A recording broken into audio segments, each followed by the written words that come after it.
Bonsoir à toutes et à tous.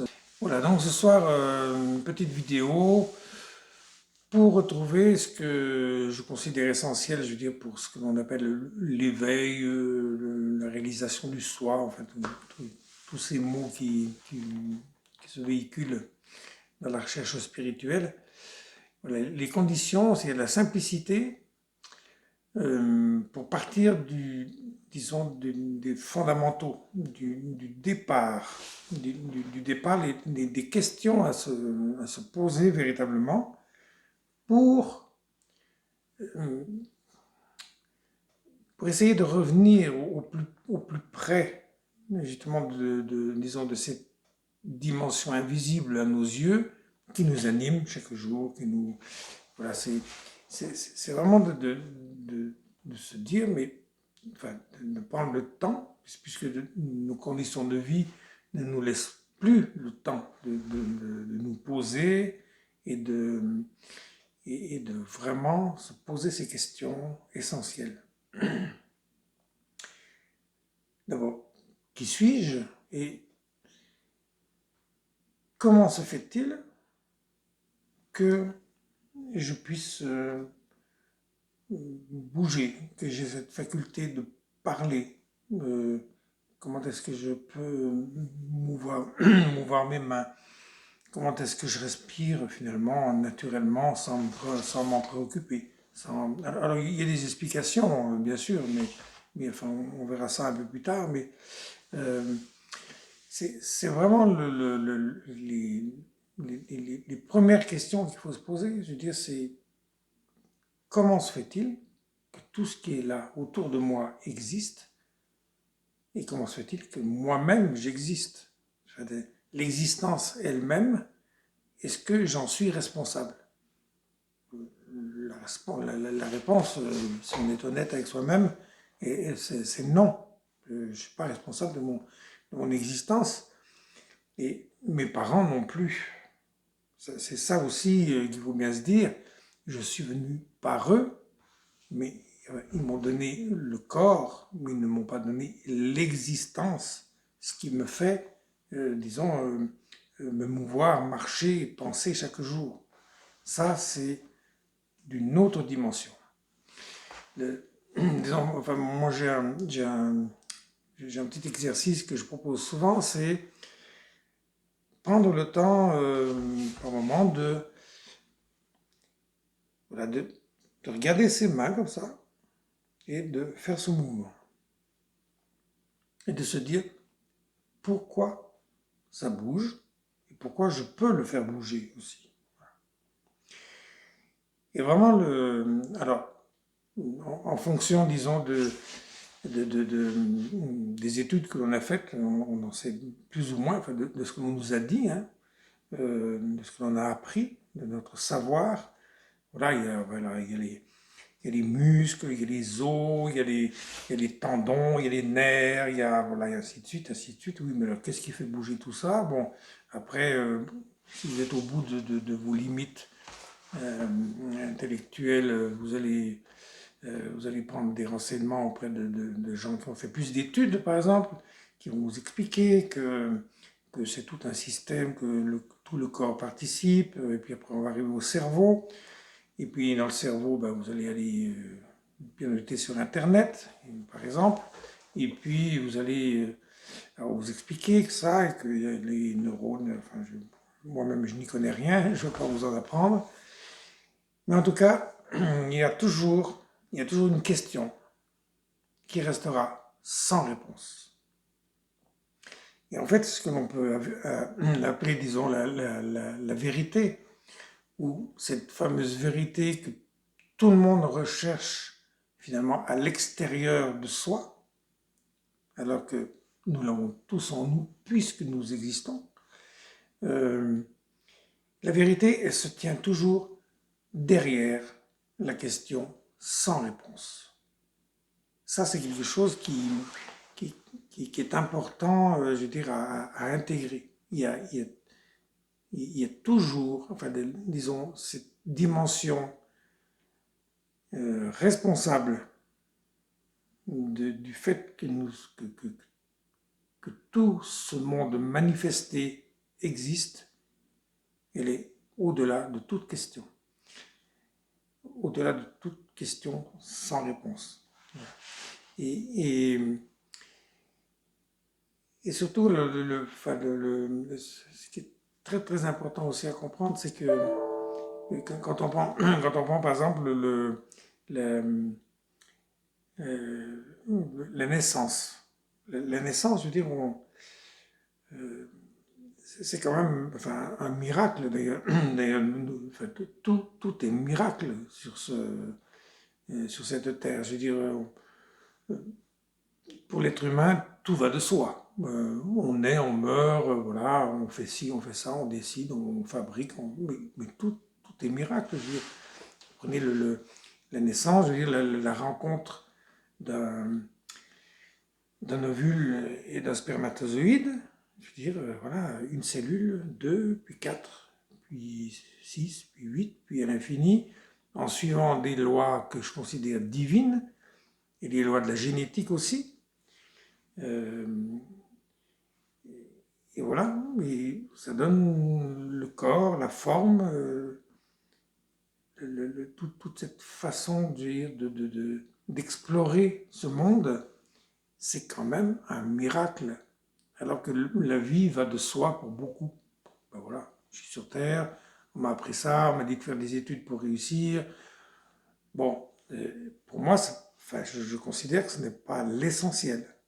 Franchement, disons, pour bien vivre cette vie sur Terre, à mon sens, il faut d'abord la vivre à partir de la conscience de tout cela. De la conscience que nous ne sommes pas la cause, nous sommes l'effet, la manifestation, la conséquence d'une dimension qui échappe à notre mental, à notre intellect, que nous ne pourrons jamais expliquer, dont nous ne pourrons jamais, disons, nous ne pourrons jamais l'écrire sur papier et puis dire dans 100 ans, voilà, voilà, on a écrit ça et c'était la vérité. C'est faux, c'est impossible. De toute façon, tout ce que nous faisons ici-bas, sur cette terre, nous sommes dans un monde d'impermanence, où tout change en permanence. Comment dire, cette dimension qui est invisible à nos yeux, elle, c'est une dimension vraiment enfin, que je qualifie de... Enfin, c'est un potentiel d'amour, mais immobile, qui n'a aucune intention pour nous, sauf l'amour. Mais l'amour pur, pas l'amour de banquier que l'on utilise bien souvent dans nos relations. Voilà. Un amour, voilà, nous sommes en permanence aimés. Même si, de par notre ego, de par notre éducation, de par notre conditionnement, nous pouvons avoir l'impression de ne pas être aimés, nous sommes toujours aimés, toujours, toujours, toujours. Et nous ne sommes jamais seuls non plus. Cette dimension qui nous a créés, elle est en permanence avec nous. Si, disons, je dis toujours un corps qui n'est pas animé, donc qui n'est pas animé par cette dimension invisible à nos yeux, on appelle ça un cadavre, tout simplement. Et je trouve, disons, regrettable que justement que notre mode de vie actuel ne nous permette pas de nous poser ces vraies questions et de revenir je dirais, à l'essentiel, parce que déjà, enfin, d'ici de notre expérience d'incarnation, on peut se poser les vraies questions.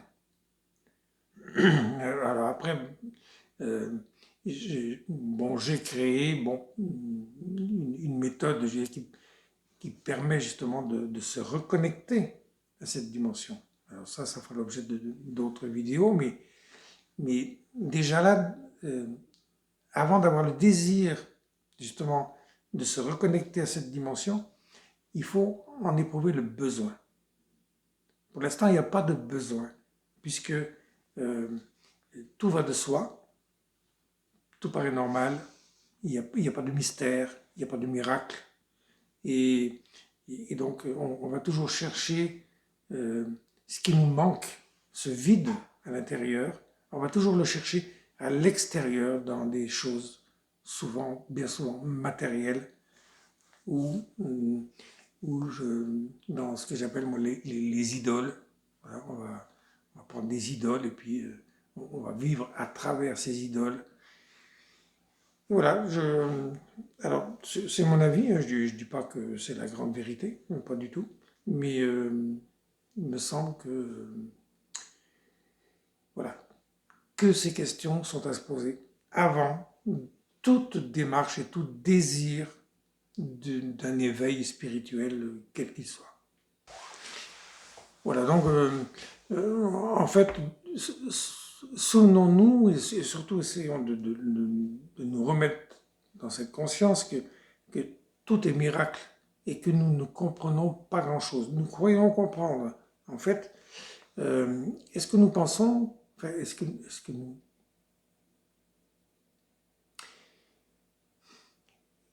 nous pouvons expliquer, par exemple, le printemps, enfin, ou quelle que soit comme saison? Bien sûr, on nous dit c'est la planète qui est dans telle position, tout ça. Mais ça, c'est une explication de ce que l'on voit. Mais qu'est-ce qui a fait naître les planètes? Qu'est-ce qui a fait qu'elles tournent et qu'elles sont dans cette position aussi précise depuis la nuit des temps et que,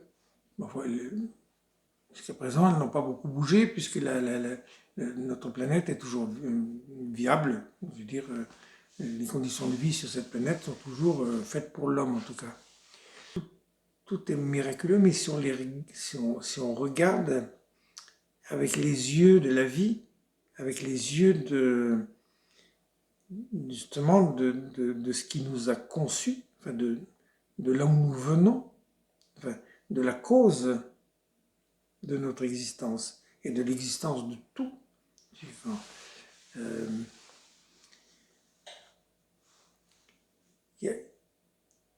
à mon sens, si l'on réfléchit bien, on ne peut rien expliquer de ce qui est dans ce monde. Seulement avec notre tentative de survie, puisque moi je considère que nous sommes en survie dans ce monde pour l'instant, parce que nous avons perdu justement la conscience du divin.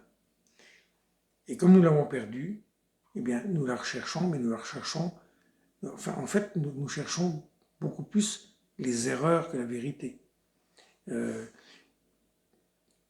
Quand nous avons un problème, nous cherchons une solution. Et bien souvent, notre ego, qui est ignorant par fait, va nous donner une réponse qui va se satisfaire à lui-même. Hein. L'ego va satisfaire l'ego. Mais en fait, on ne fait que tourner en boucle. Et en fait, on croit trouver une vérité en ayant trouvé une réponse, et c'est le contraire, on s'empêtre toujours plus dans les questions, les réponses, les questions, les réponses, mais sans se poser la question de qu'est-ce qu'il y a au-delà de la question qui n'a pas de réponse. Voilà, je ne sais pas si je reviendrai là-dessus sur une autre vidéo, parce qu'il y a tellement de sujets à traiter, mais pour vraiment, enfin je veux dire, pour les conditions, pour partir dans n'importe quelle démarche spirituelle, je pense que c'est déjà de regarder la vie avec des yeux grands ouverts, et le cœur grand ouvert aussi. Malheureusement, le cœur est souvent voilé par beaucoup trop de croyances erronées, de certitudes, surtout de certitudes. Voilà, ça c'est comme ça, c'est pas autrement. Non, ça c'est tout sauf ce que l'on croit. Voilà. Très bien, je vous remercie pour cette vidéo. de m'avoir écouté, si vous m'avez écouté.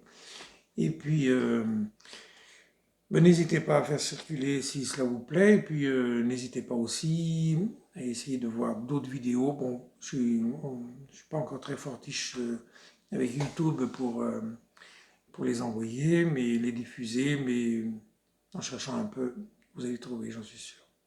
Merci, bonne soirée.